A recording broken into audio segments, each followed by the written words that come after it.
Good morning everyone. Current affairs through MCQ की series में 16 मई के करंट अफेयर्स हम कवर करने वाले हैं एमसीक्यू के through. This is brief introduction about me, my name is Prince Luthra, all India rank 577। और ये जो एमसीक्यूज हैं आपको वेरियस एग्जाम्स में हेल्प करने वाले हैं जहां पर करंट अफेयर्स पूछा जाता है। आप चाहे तो जो फ्री मॉक टेस्ट है वो डिस्क्रिप्शन में जाकर अटेम्प्ट कर सकते हैं अपना ऑल इंडिया रैंक देखने के लिए, और चाहे तो नेटमॉक की एप्लीकेशन के ऊपर भी इन एमसीक्यूज को मल्टीपल टाइम प्रैक्टिस कर सकते हैं। जो मार्किंग स्कीम है जो लोग ऑलरेडी जानते हैं इसके बारे में, वो फर्स्ट क्वेश्चन पे मूव कर सकते हैं। अदरवाइज जो लोग न्यू स्टूडेंट्स हैं, जो न्यू स्टूडेंट्स हमारे साथ जुड़े हैं, उनके लिए ये है कि आपको अपने मार्क्स यहाँ पे कैलकुलेट करने होते हैं। ये देखना होता है कितने एमसीक्यूज आपने करेक्ट किए। अगर 8 से 10 एमसीक्यूज आपके करेक्ट होते हैं तो उसे एक्सीलेंट परफॉर्मेंस माना जाता है, और 6 से 7 एमसीक्यूज अगर आपके करेक्ट होते हैं तो उसे गुड परफॉर्मेंस माना जाता है, और ये आपका सेफ जोन कहलाता है। और आपकी पूरा जो ऑब्जेक्टिव होना चाहिए वो इसी जोन में फॉल करना एक आपका ऑब्जेक्टिव होना चाहिए कंसिस्टेंट बेसिस पे। 4 to 5 एमसीक्यूज वाला जो ये ब्रैकेट है ये 40 to 55% वाला है, और यहाँ पर बेसिकली इसे अनसर्टेन जोन कहा जाता है, बिकॉज इतनी परसेंटेज में प्रीलिम्स के चांसेस थोड़े से कम हो जाते हैं, तो you are not so sure कि आपको प्रीलिम्स जो होगा वो निकलेगा या नहीं निकलेगा। Less than equal to 3 MCQs में ऑफकोर्स चांसेस और भी कम होते हैं, तो इसी वजह से नीचे वाले जो जोन होता है इसे डेंजर जोन कहा जाता है। चलिए, तो यहाँ पे आपका जो ऑब्जेक्टिव है वो होना चाहिए अपर ब्रैकेट्स में आना, दैट इज सेफ जोन में आना। अगर आप डेंजर जोन में फॉल कर रहे हैं कंसिस्टेंट बेसिस पे, वो कैसे आना है वो लास्ट में हम देखेंगे जब अपने मार्क्स को डिस्कस करेंगे, और कमेंट सेक्शन में मार्क्स को लिख दीजिएगा। फर्स्ट क्वेश्चन पे चलते हैं। पहला क्वेश्चन हमारा है, which the following is not a target as per world health assembly which is to be met by 2025। तो जो ये वर्ल्ड हेल्थ असेंबली है इसमें वेरियस टारगेट्स दिए गए हैं, और पूछा गया कि इन चारों में से कौन सा टारगेट इसमें शामिल नहीं है। ठीक है, तो यहाँ पे स्टंटिंग दिया हुआ है, एनीमिया दिया हुआ है, चाइल्डहुड ओवरवेट दिया हुआ है, चाइल्ड डेथ रेट दी गई है। सोचिए क्या आंसर होगा। चलिए देखिए, एक ग्लोबल न्यूट्रिशन रिपोर्ट 2020 निकली है, जो GNR 2020 है, ग्लोबल न्यूट्रिशन रिपोर्ट 2020। इसमें वेरियस कंट्रीज के नाम बताएं जो 2025 में टारगेट्स अचीव करने हैं, उनमें कौन कौन सी कंट्रीज ये टारगेट अचीव कर पाएगी और कौन कौन सी कंट्रीज जो हैं वो टारगेट अचीव नहीं कर पाएगी। तो इंडिया का जो यहाँ पे नाम आया है, इन टोटल 88 कंट्रीज के अंदर ये बताया गया कि 2025 के अंदर कुछ ऐसे टारगेट्स हैं जो कि इंडिया अचीव नहीं कर पाएगी। इसी वजह से ये जो रिपोर्ट थी न्यूज़ में थी, और हमने इसके बारे में क्वेश्चन बनाया। इसके अंदर वेरियस टारगेट्स दिए गए हैं, जिसमें स्टंटिंग भी है, एनीमिया भी है, चाइल्डहुड ओवरवेट भी है, लो बर्थ वेट भी है इसके अंदर, और इसके अलावा चाइल्डहुड वेस्टिंग के बारे में बात करी गई है, ब्रेस्ट फीडिंग की भी बात करी गई है। तो ये सब चीज़ें तो इसमें है, लेकिन यहाँ पूछा गया विच of the following is not target, इनमें से टारगेट कौन सा नहीं है। तो चाइल्ड डेथ रेट जैसा इसके अंदर कोई भी टारगेट नहीं है, तो आंसर हमारा हो जाएगा डी। अब देखते हैं इसमें टारगेट्स कौन कौन सी दिए गए हैं। 6 न्यूट्रिशन टारगेट्स हैं जो कि 2025 तक हमें अचीव करने हैं। पहला है जो स्टंटिंग है उसको 40% से कम करना है। अंडर 5 ईयर्स जो 5 साल से कम आयु के बच्चे हैं उसके अंदर स्टंटिंग को 40% से हमें कम करना है। इसके अलावा जो प्रेवलेंस ऑफ एनीमिया है वीमेन के अंदर उसको भी 50% जो है वो आपको कम करना है, और इसमें जो एज ग्रुप है वो 19 to 49 दिया गया है। Then reduction in low birth rate, ये 30% तक हमें रिड्यूस करना है। Then there should not be any increase in childhood overweight. तो अभी क्या है, चाइल्डहुड ओवरवेट जो है ये एक नई प्रॉब्लम सामने आ रही है, बिकॉज यहाँ पे अबेंडेंस जो है वो देखा गया डाइटरी हैबिट्स के अंदर, और जो डाइटरी हैबिट्स है वो इस तरीके से चेंज हो रही है कि लोग जो फैटी फूड है वो ज़्यादा खा रहे हैं, इसी वजह से ओवरवेट के साथ साथ ओबेसिटी जैसी शिकायतें भी आ रही हैं, और बॉडी मास इंडेक्स है वो भी इंक्रीज हो रहा है। देन इस 6 न्यूट्रिशनल टारगेट्स में हमारा एक और जो टारगेट है वो है increase the rate of exclusive breast feeding in the first 6 months. पहले 6 महीने के अंदर एक्सक्लूसिव ब्रेस्ट फीडिंग जो है वो करना है एटलीस्ट 50% ऑफ द केसेज में, और जो चाइल्डहुड वेस्टिंग है उसको कहाँ तक लेके आना है, लेस देन 5% तक लेके आना है। तो ये 6 न्यूट्रिशनल टारगेट्स हैं जिसमें इंडिया जो है वो मिस करने वाला है अपने टारगेट्स, इसी वजह से ये न्यूज़ में था। तो हमें पता होना चाहिए रिपोर्ट के बारे में भी, ग्लोबल न्यूट्रिशन रिपोर्ट के बारे में 88 कंट्रीज़ की यहाँ पे रैंकिंग करी गई है। ये देखा गया कि कौन सी कंट्रीज अचीव करेगी टारगेट्स को और कौन सी नहीं करेगी, और जो ये 6 टारगेट्स हैं इनके बारे में भी आपको इन्फॉर्मेशन होनी चाहिए।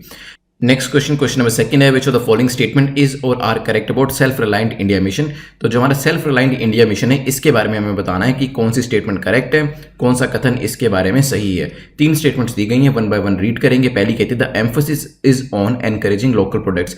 जो सेल्फ रिलायंट इंडिया मिशन है इसके अंदर हम क्या कर रहे हैं, लोकल प्रोडक्ट्स को एनकरेज कर रहे हैं। हो सकता है there will be an element of isolation and exclusion, इसके अंदर आइसोलेशन और एक्सक्लूजन के जो कंपोनेंट्स है वो भी इंक्लूड करे गए हैं, ये भी हो सकता है। The mission will complement make in India initiative. ये जो मिशन है सेल्फ रिलायंट इंडिया मिशन, ये हमारा मेक इन इंडिया इनिशिएटिव को कॉम्प्लीमेंट करता है, उसको सपोर्ट करता है। सोचिए क्या आंसर होगा। चलिए देखिए, सेल्फ रिलायंट इंडिया मिशन जो है कोविड-19 के बाद आया है। हमने ये करने की कोशिश करी है कि हमारा जो डिपेंडेंसी है वो बाकी कंट्रीज़ के ऊपर कम होनी चाहिए। अगर हम कुछ प्रोड्यूस करें तो कोशिश करें कि वो अपनी कंट्री में ही प्रोड्यूस करें और यहीं से ही हमारी जो डिमांड्स हैं वो मीट हो जाए। अभी भी ज़्यादातर चीज़ें हम यहीं पे ही अपनी कंट्री में ही प्रोड्यूस करके अपनी जो डिमांड्स होती है उसको मीट करते हैं, सेल्फ ड्रिवन इकोनॉमी की तरह अपने एक मॉडल को चलाते हैं।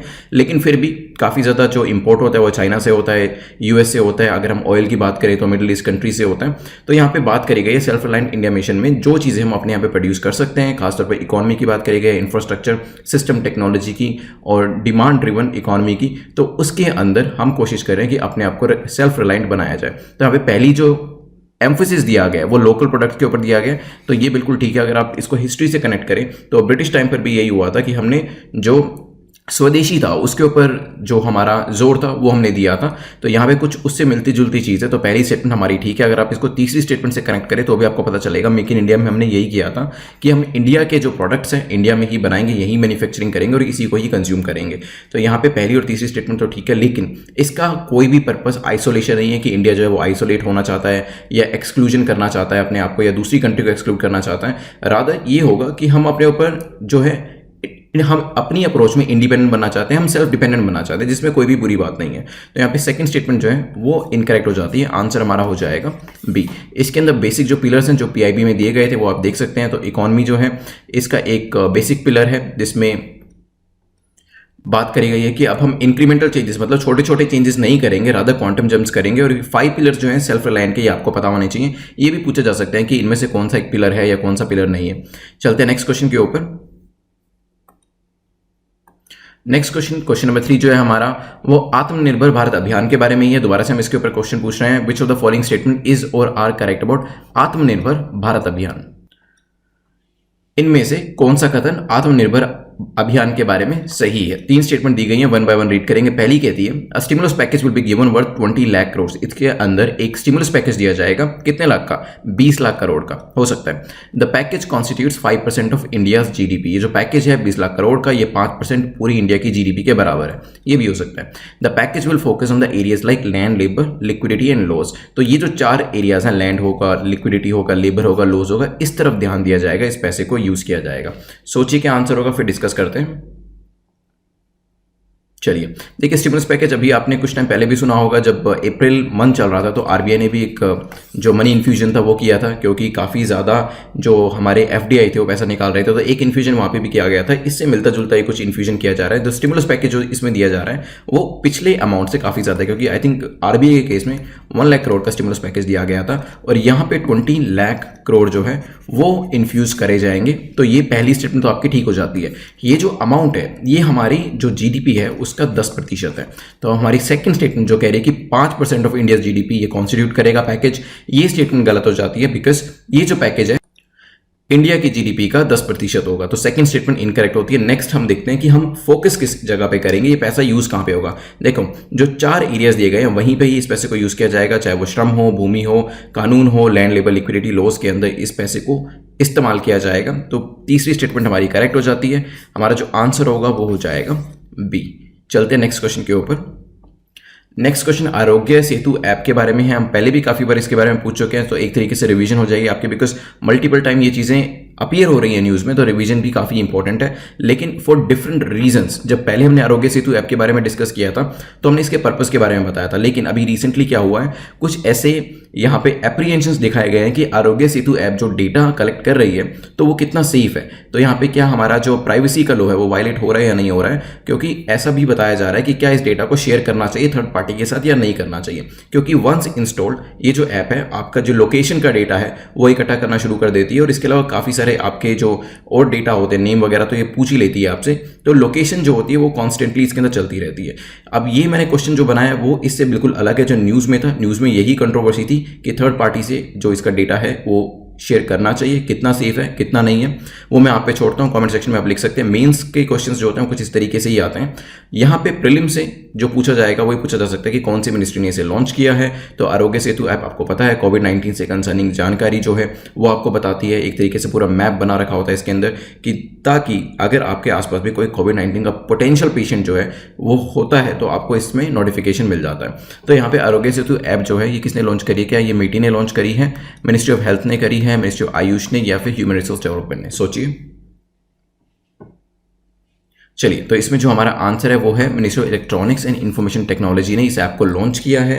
लग सकता है ऐसे कि मिनिस्ट्री ऑफ हेल्थ ने किया होगा, बट मीटी इज इन्वॉल्व हियर, तो ध्यान रखिएगा। इसकी ऐप के बारे में जो कुछ और फीचर्स है वो भी आप देख सकते हैं यहाँ पर।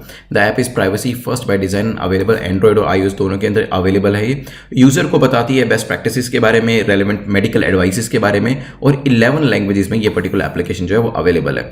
अलर्ट जो होते हैं वो भी जनरेट किए जाते हैं अगर कोई भी इन्फेक्टेड पर्सन की प्रॉक्सिमिटी में आता है। तो मान लीजिए जैसे ब्लूटूथ आप भी यूज़ कर रहे हैं और सामने जो पोटेंशियल कोविड-19 का जो पेशेंट है वो भी यूज़ कर रहे हैं, तो एकदम से आपको यहाँ पे अलर्ट मिल जाएगा आपके मोबाइल के ऊपर कि आपकी प्रॉक्सिमिटी के अंदर कोई इन्फेक्टेड पर्सन है, तो आपको डिस्टेंस जो है वो मेंटेन करना है। तो ये जो है ये पूरी यूटिलिटी है इस पर्टिकुलर एप्लीकेशन की। चलते हैं नेक्स्ट क्वेश्चन के ऊपर, which is question number 5। Operation शक्ति के बारे में न्यूज़ में दिया गया था, इवन तो काफ़ी पुराना क्वेश्चन है ये, लेकिन फिर भी क्योंकि न्यूज़ में तो हमने इसको डिस्कस किया है, तो ऑपरेशन शक्ति पूछा गया कि किस से रिलेट करता है, क्या पोखरण 1 से रिलेट करता है, पोखरण 2 से, पोखरण 3 या फिर 4? सोचिए क्या आंसर होगा, फिर हम इसको डिस्कस करते हैं। चलिए देखिए, इंडिया ने अपनी एक शक्ति 1 न्यूक्लियर मिसाइल थी जिसको टेस्ट फायर किया गया था, उसके ऊपर ये जो पूरा ऑपरेशन था वो उसका नाम रखा गया था ऑपरेशन शक्ति, और इस ऑपरेशन को पोखरण 2 भी कहा गया था। कोड नेम जो इसका दिया गया था वो ऑपरेशन शक्ति दिया गया था। तो हमारा जो आंसर होगा वो होगा बी। न्यूज़ में अभी ये इसलिए था बिकॉज न्यूक्लियर कॉमर्स की जो थी वो बात हो रही थी न्यूज़पेपर के अंदर, और world wide trade centre on nuclear energy को भी यहाँ पे बनाने की बात करी जा रही थी।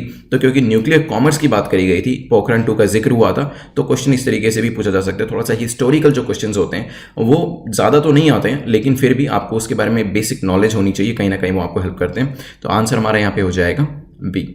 चलते हैं नेक्स्ट क्वेश्चन के ऊपर, which is concerning smart meters. Smart meters को लेके हमारा क्वेश्चन नंबर 6 है। 3 स्टेटमेंट दी गई हैं, 1 बाय 1 रीड करेंगे और हमें बताना है कौन सी स्टेटमेंट करेक्ट है, कौन सा कथन सही है। पहली स्टेटमेंट कहती है they can collect information concerning energy, water and gas. तो ये जो स्मार्ट मीटर्स हैं ये कहाँ कहाँ पे इंस्टॉल किए जा सकते हैं? ये एनर्जी को लेके, मतलब इलेक्ट्रिसिटी को लेके, वाटर को लेके, और इवन गैस सप्लाई को लेकर भी इसको इंस्टॉल किया जा सकता है, हो सकता है। Second, they are responsible for reducing losses. इसके बेसिकली ऑब्जेक्टिव जो बता रखे हैं वो ये है कि इससे लॉसेज जो है वो आपके कम हो जाते हैं, हो सकते हैं। Third, smart meters minimize human intervention in metering, billing and collection and help reduce theft by identifying lost pockets. तो इससे जो थेफ्ट होता है वो कम हो जाता है और इसके अंदर जो ह्यूमन इन्वॉल्वमेंट हुआ करता था वो कम हो जाता है। ये भी हो सकता है। सोचिए क्या आंसर होगा। चलिए देखिए, इसका इस्तेमाल जो होता है वो एनर्जी में भी किया जाता है, वाटर में भी किया जाता है, गैस में भी किया जाता है। ऑटोमेटिक मीटर्स होते हैं, अपने आप इनकी रीडिंग चलती है और वहाँ पे आपको यहाँ पे कोई भी डेटा कलेक्ट करने नहीं आएगा, ऑटोमेटिकली जो बिल होता है वो जनरेट हो जाता है। और कुछ जगह पे तो प्रीपेड जो मीटर्स होते हैं वो भी देखे गए हैं। तो वेरियस टेक्नोलॉजीज के साथ ये आते हैं और तीनों जगह इसकी एप्लीकेशन जो है वो अवेलेबल है। अगर जो रिसेंटली जो गैस पाइपलाइंस फिट हो रही हैं डिफरेंट कॉलोनीज के अंदर, वहाँ पर इन्हीं स्मार्ट मीटर्स का यूज़ किया जाता है। कोई भी रीडिंग लेने नहीं आता है उन मीटर्स की, वो ऑटोमेटिकली जो बिल है वो जनरेट हो जाता है और जो डेस्टिनेशन आपका पॉइंट है और जहाँ पे सप्लाई पॉइंट है, सप्लाई पॉइंट पे ऑलरेडी इन्फॉर्मेशन चली जाती है कि यहाँ पर इतनी गैस का इस्तेमाल हुआ है और उसके हिसाब से बिल जनरेट होता है। तो यहाँ पे पहली जो स्टेटमेंट है वो आपकी करेक्ट है। अब बात करते हैं क्या इससे लॉसेस रिड्यूस होते हैं। यस, लॉसेस रिड्यूस होते हैं। सेकंड स्टेटमेंट आपकी ठीक हो जाती है। किस तरीके से आप देखते हैं, देखिए तीसरा पॉइंट सेकंड पॉइंट से मिलता जुलता है, बिकॉज अभी तक क्या होता था, जो मीटर्स होते थे उसमें ह्यूमन एलिमेंट जो होता था, ह्यूमन इंटरवेंशन इन्वॉल्व होती थी। लोग आते थे आपके घर पे चेक करके जाते थे और रीडिंग जो होती थी लेके जाते थे। वो कई बार मीटर्स काम करते थे, कई बार नहीं करते थे, बहुत ज़्यादा उसमें प्रॉब्लम देखने को मिलती थी। थेफ्ट भी काफ़ी ज़्यादा होता था। कुछ लोग जो मीटर्स होते हैं उसको बाईपास करके जो इलेक्ट्रिसिटी होती थी उसको डायरेक्टली यूज़ करते थे। लेकिन इसके बाद ये सब चीज़ें जो हैं वो काफ़ी हद तक रुक जाएगी और ये देखा गया है कि जो लॉसेस हैं कंपनीज के, चाहे वो इलेक्ट्रिसिटी कंपनीज और डिस्कॉम्स हमारे डिस्ट्रीब्यूशन कंपनीज हैं, गैस कंपनीज हैं या फिर वाटर सप्लाई के जो यूनिट्स हैं, वहाँ पर जो लॉसेस हुआ करते थे वो काफ़ी हद तक कम होने की एक्सपेक्टेशंस है। और अगर आप पुराने डेटा को भी देखेंगे तो ये देखा गया कि जो लॉसेस हैं वो काफ़ी हद तक रिड्यूस हुए हैं। चलते हैं नेक्स्ट क्वेश्चन के ऊपर, which is question number 7। Question number 7 GI tag के बारे में बोला गया कि सोराई खोवर जिसको अभी रिसेंटली जीआई टैग मिला है उसमें 3 स्टेटमेंट दी गई हैं उसके बारे में, और कौन सी स्टेटमेंट उसके बारे में करेक्ट है, कौन सा कथन सही है। तो सोराई खोवर के बारे में बताया गया कि ये जो है स्टेट ऑफ राजस्थान से आता है। It's a type of mural art, ये एक तरीके की म्यूरल आर्ट है। स्टेट भी बता दिया है इसका। Animal figures and plants are drawn in such painting. ये जो पेंटिंग्स होती हैं, जो आर्ट है, इसके ऊपर एनिमल फिगर्स बनाई जाती है और प्लांट्स बनाए जाते हैं। सोचिए, सोराई खोवर न्यूज़ में था, इसको रिसेंटली जीआई टैग मिला है, इसके बारे में कौन सी स्टेटमेंट ठीक है। चलिए देखिए, जो सोराई कवर है एक तरीके की म्यूरल आर्ट होती है, पेंटिंग होती है जिसके ऊपर एनिमल्स बनाए जाते हैं, प्लांट्स बनाए जाते हैं, कुछ इस तरीके से ये दिखता है। ये आता है स्टेट ऑफ झारखंड से, तो पहली स्टेटमेंट आपकी इनकरेक्ट हो जाती है। म्यूरल आर्ट मैंने आपको बता ही दिया और ये भी बता दिया कि किस तरीके की आकृतियां इसके ऊपर बनाई जाती हैं। It is being practice by local tribal women, तो लोकल ट्राइबल वीमेन इसको बनाती हैं ड्यूरिंग लोकल हार्वेस्ट या फिर मैरिज का जो सीजन होता है उस टाइम पर। तो नेचुरली अवेलेबल जो सॉइल होती है या फिर जो सॉइल से बने हुए कलर होते हैं उसको यूज किया जाता है। और जो हजारीबाग डिस्ट्रिक्ट है झारखंड का, वहां पे ये खासतौर पे काफी फेमस है। तो आंसर हमारा हो जाएगा डी, ध्यान रखिएगा, पूछा जा सकता है इसको भी। देन इससे मिलता जुलता क्वेश्चन जो है वो है तेलिया रुमाल के बारे में। इसको भी रिसेंटली जीआई टैग मिला है, इसी वजह से इसके ऊपर भी क्वेश्चन बनाया गया है। अब पूछा गया कि इसके बारे में कौन सी स्टेटमेंट करेक्ट है। पहली है, तेलिया रुमाल can only be created using the traditional handloom process, तो जो पुराना हैंडलूम प्रोसेस हुआ करता था उससे ही तेलिया रुमाल को बनाया जा सकता है। The Telia fabrics were used by nobles in Hyderabad, तो हैदराबाद के अंदर जो नोबल क्लास हुआ करती थी वो इसको इस पर्टिकुलर फैब्रिक को यूज करती थी। ये भी हो सकता है। इट्स एन आर्ट ऑफ एक tradition using natural vegetable dice, इसके अंदर एक तो नेचुरल वेजिटेबल डाइस को यूज किया जाता है और एक ट्रेडिशन को यूज किया जाता है। सोचिए क्या आंसर होगा। चलिए देखिए, तेलिया रुमाल जो है वो मैं आपको दिखा देता हूँ, कुछ इस तरीके से दिखता है। ये जो पैटर्न्स बने हुए हैं ना, सिमिलर टाइप के पैटर्न्स, इसी को ही आप कहते हैं जो इकट टेक्निक होती है आपके, जिसमें सिमिलर टाइप के पैटर्न्स जो होते हैं वो बनाए जाते हैं। और यूजुअली ऐसा भी कहा जाता है कि इट्स अ डाइंग टेक्निक, तो ज़्यादा इसका भी इस्तेमाल होता नहीं है। और यहाँ पे नेचुरल वेजिटेबल जो डाइज होती है उसको ही यूज़ किया जाता है। तो तीसरी स्टेटमेंट बिल्कुल ठीक है। और अगर पूछा जाए कि क्या पुराने टाइम में, यस, पुराने टाइम में हैदराबाद में जो निज़ाम डायनेस्टी थी वो इसका इस्तेमाल करती थी और काफ़ी फेमस हुआ करता था तब के टाइम पर। तो सेकंड स्टेटमेंट भी बिल्कुल ठीक है और इसको ट्रेडिशनल हैंडलूम प्रोसेस से ही बनाया जाता है। और अगर हम पुराने टाइम की बात करें तो इसको पर्शियन गल्फ में, ईस्ट अफ्रीका में, सिंगापुर, बर्मा, एडन, इन सब जगहों पर एक्सपोर्ट भी किया जाता था। तो तीनों स्टेटमेंट ठीक होने की वजह से हमारा जो आंसर हो जाएगा वो होगा सी। दिखता कुछ इस तरीके से है। चलते हैं क्वेश्चन नंबर 9 के ऊपर, जो कि कह रहा है what is the use of fluorometer device. Fluorometer device जो बनाया गया है अभी रिसेंटली, किस लिए बनाया गया है? 4 ऑप्शन दिए गए हैं। Detect the presence of iron, iron की प्रेजेंस को डिटेक्ट करने के लिए, मेलामाइन की प्रेजेंस को डिटेक्ट करने के लिए, आर्सेनिक की प्रेजेंस को डिटेक्ट करने के लिए, या फिर यूरेनियम की प्रेजेंस को डिटेक्ट करने के लिए। सोचिए, फिर देखेंगे बनाया किसने है क्या ये, इसका इस्तेमाल कैसे किया जा सकता है, सोचिए। चलिए, recently Indian institute of science Bengaluru जो है वहां पर ये लो कॉस्ट डिवाइस बनाया गया है, क्योंकि ऐसा देखा गया कि मिल्क के अंदर बहुत बार लोग मेलामाइन को मिक्स कर देते हैं और इस वजह से काफ़ी ज़्यादा हेल्थ प्रॉब्लम्स हो सकती हैं। इस एडल्ट्रेशन को ही रोकने के लिए ये टेक्नोलॉजी बनाई गई है to detect the presence of melamine in the milk. And it is a device जो मेजर करेगा वेरियस विजिबल स्पेक्ट्रम फ्लोरेसेंस के साथ, इंटेंसिटी के साथ, वेवलेंथ को यूज करते हुए कि इसके अंदर एडल्ट्रेशन है या नहीं है। और क्योंकि इंडिया जो है वो world's largest producer and consumer of milk है, तो हमारे लिए इस तरीके की टेक्नोलॉजी की अवेलेबिलिटी और भी इंपॉर्टेंट और सिग्निफिकेंट हो जाती है। तो हमारा जो आंसर होगा वो होगा बी, मेलामाइन की प्रेजेंस को मिल्क के अंदर डिटेक्ट करने के लिए फ्लोरोमीटर को बनाया गया। आज के लास्ट क्वेश्चन पे चलते हैं। Last question is about where the geographical indication registry, जो आपका जीआई टैग की रजिस्ट्री है, ये लोकेट करती है। तो 4 ऑप्शन दिए गए हैं, गुरुग्राम, चेन्नई, हैदराबाद, न्यू दिल्ली। तो इसका जो रजिस्ट्रेशन ऑफिस है वो कहाँ पे लोकेट करता है ये आपको बताना है। सोचिए क्या आंसर होगा, फिर डिस्कस करते हैं। चलिए देखिए, काफ़ी फैक्चुअल क्वेश्चन है, आंसर इसका स्ट्रेट अवे बी है। पूछा जा सकता है इस तरीके से, लेकिन इसके अलावा जो और फैक्ट्स इंपॉर्टेंट है जो पूछे जा सकते हैं एग्जाम में, वो है कि जब भी हम जीआई टैग देते हैं उसकी वैलिडिटी कितनी होती है। सोचिए क्या होगा। देखिए, जब भी जीआई टैग दिया जाता है इसकी वैलिडिटी आपकी रहती है 10 साल की, ठीक है। It can be renewed from time to time for a further period of 10 years. तो 10 साल के बाद फिर आप इसको 10 साल के लिए दोबारा से रिन्यू करा सकते हैं, फिर दोबारा से रिन्यू करा सकते हैं, और ये प्रोसेस इस तरीके से चलता रहता है, ठीक है। It is also a part of world trade organisation, जो WTO का ट्रिप्स है, trade related aspects of intellectual property rights, ये उससे भी एसोसिएट करता है। तो बेसिकली यहाँ पे इंटेलेक्चुअल प्रॉपर्टी राइट्स हैं वो भी दे दिए जाते हैं अगर हम कैसे जीआई टैग जो है वो किसी को प्रोवाइड कर देते हैं। और आपको ये तो पता ही है कि जीआई टैग मिलते ही एक्सपोर्ट की पॉसिबिलिटी उस प्रोडक्ट की काफ़ी बढ़ जाती है, क्योंकि इंटरनेशनल मार्केट में उसकी डिमांड इंक्रीज हो जाती है। तो वैलिडिटी पीरियड जानना बहुत ज़रूरी है। WTO में ट्रिप से रिलेट करता है, ये भी आपको पता होना चाहिए। और जो ये लोकेशन है इसकी वो चेन्नई में है, वो भी ध्यान रखिएगा। B is the correct answer. 10 question हमारे कंप्लीट होते हैं। विदिन 2 मिनट्स हम रिवीजन करेंगे। रिवीजन को मिस मत करिएगा, because it is very important अगर एग्जाम में आप रिकॉल करना चाहते हैं अच्छे से। चलिए रिवीजन स्टार्ट करते हैं। तो सबसे पहले हमने देखा था कि जो वर्ल्ड हेल्थ असेंबली के कुछ टारगेट्स है 2025 तक जो हमें अचीव करने हैं, जिसमें 88 कंट्रीज़ के बारे में बात करी गई और इंडिया भी कुछ अपने टारगेट्स मिस करने वाला है। उसमें से कौन कौन से टारगेट थे ये देखा था। स्टंटिंग है, एनीमिया है, चाइल्ड ओवरवेट है, लेकिन चाइल्ड डेथ रेट जैसी उसमें कोई चीज़ नहीं है। इसमें वेस्टिंग के बारे में भी देखा था हमने और ब्रेस्ट फीडिंग के बारे में भी देखा था। देन हमने देखा है इसके बाद सेल्फ रिलायंट इंडिया मिशन के बारे में। इसमें बात करी जा रही लोकल प्रोडक्ट्स को एनकरेज करने की, और साथ में ही हम बात कर रहे हैं कि जो मेक इन इंडिया हमारा जो पूरा इनिशिएटिव है ये उसको कॉम्प्लीमेंट करेगा। इसमें हम आइसोलेशन की बात नहीं कर रहे हैं, इसमें हम एक्सक्लूजन की बात नहीं कर रहे हैं, बिल्कुल ध्यान रखिएगा। इसके अंदर जो पिलर्स यूज़ करे गए हैं वो कुछ इस तरीके से इकॉनमी है, infrastructure system, vibrant demography and demand. Then हमने डिस्कशन किया था आत्मनिर्भर भारत अभियान के बारे में। 20 लाख करोड़ का यहाँ पे स्टिमुलस पैकेज दिया जाएगा, 10% ऑफ हमारा GDP के बराबर है। लैंड लेबर लॉ की तरफ ध्यान दिया जाएगा। आरोग्य सेतु ऐप मेटी ने बनाई है, और साथ में ये भी देखा था कि इसमें कुछ आस्पेक्ट्स पे क्वेश्चंस किए गए हैं, जैसे कि डेटा हमारा इसमें कितना सेफ रहेगा। देन इसके बाद जो एप्लीकेशन है 11 लैंग्वेजेस में अवेलेबल है। अलर्ट्स मिल जाते हैं आपको, जो कि काफ़ी इंपॉर्टेंट है आज के टाइम पर। अदरवाइज आप किसी भी विसिनिटी में जाते हैं और प्रॉक्सिमिटी में जाते हैं और सामने वाले इंडिविजुअल को अगर कुछ भी सिम्टम्स है तो उससे अगर आपको बचाव करना है तो उस चीज़ के लिए ये एप्लीकेशन काफ़ी इंपॉर्टेंट है। फिर हमने ऑपरेशन शक्ति, जो इसको कोड नेम दिया गया था, ऑपरेशन का नाम पोखरण 2 था, उसके बारे में डिस्कस किया था क्योंकि न्यूक्लियर कॉमर्स की बात हो रही थी। देन हमने डिस्कशन किया था स्मार्ट मीटर्स के बारे में। स्मार्ट मीटर्स में हमने देखा था कि एनर्जी वाटर गैस के लिए यूज़ किया जाता है, लॉसेस रिड्यूस होते हैं, और साथ में ही जो ह्यूमन इंटरवेंशन है वो आपकी काफ़ी कम होती है। GI टैग में सोराई खवार जो है झारखंड से आता है, और हजारीबाग में खासतौर पर ये पेंटिंग करी जाती है। इसमें प्लांट्स होते हैं, एनिमल्स होते हैं, और एक तरीके की ये म्यूरल आर्ट होती है। इसके बाद दूसरा GI टैग जो मिला है उसके बारे में हमने डिस्कशन किया था। तेली रुमाल के बारे में। नोबल क्लास जो होती थी हैदराबाद की वो इसे यूज़ करती थी निज़ाम डायनेस्टी, और तब के टाइम पर इसे एक्सपोर्ट भी किया जाता था पर्शियन गल्फ, मिडल ईस्ट के रीजन्स के अंदर।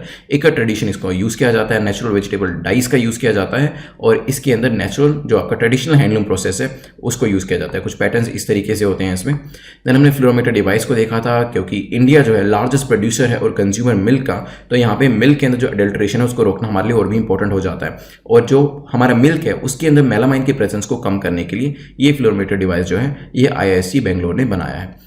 उसके बाद हमने देखा था इंडियन ज्योग्राफिकल इंडिकेशन रजिस्ट्री का लोकेशन चेन्नई है।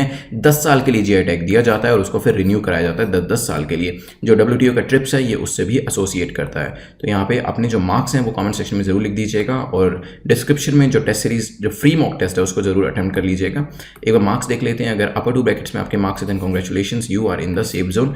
नीचे के ब्रैकेट्स में मार्क्स अगर आपके डेंजर जोन में, even then it is all right. अगर 1 या 2 बार आपके मार्क्स यहाँ पे आते हैं कंसिस्टेंट बेसिस पे अगर मार्क्स आ रहे हैं तो ऑफकोर्स यही कहूँगा कि आप रिवाइज जरूर करिए जो भी आपने नोट्स बनाए हैं। और सेकंड, रिवीजन के अलावा आपको और क्या करना है, आपको एनालाइज जरूर करना है कि आपकी मिस्टेक्स कहाँ हो रही है।